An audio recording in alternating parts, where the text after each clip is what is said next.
নরেন্দ্র মোদীর দুই গালে আমারও তালে তালে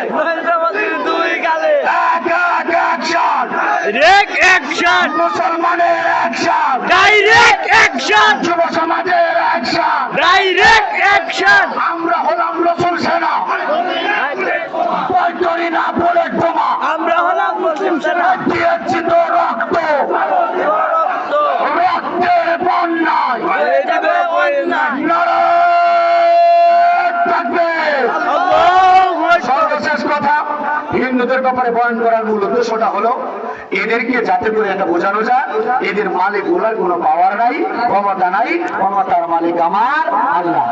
আমি দালালকে স্পষ্ট করে বলছি, আমার বয়ান যদি হিন্দুদের বিরুদ্ধে যায় তাহলে চট্টগ্রামে সাইফুল ইসলাম আলী আমার মুসলমানকে ইস্কনের হিন্দুরা যখন হত্যা করেছিল তখন তোর চামচামি কোথায় ছিল?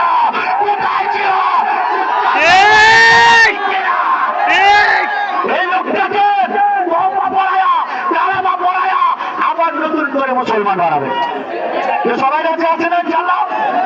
এই দায়িত্বটা আমি আমাদের সভাপতি, সহসভাপতি সহ আমাদের ইলিয়াস সাহেব সহ আমি এলাকার মুরব্বীদের ওলামায়ে কেরামদের দিয়ে গেলাম, যারা হিন্দুদের পক্ষ নেবে এদেরকে তওবা পড়া, কালেমা পড়ানো হয়। আল্লাহ রাব্বুল আলামিন আমাদের সকলকে কবুল করেন। যুবক ভাইয়েরা একটু গাড়ির আশপাশে থাকবেন, আল্লাহ সকলকে কবুল করেন।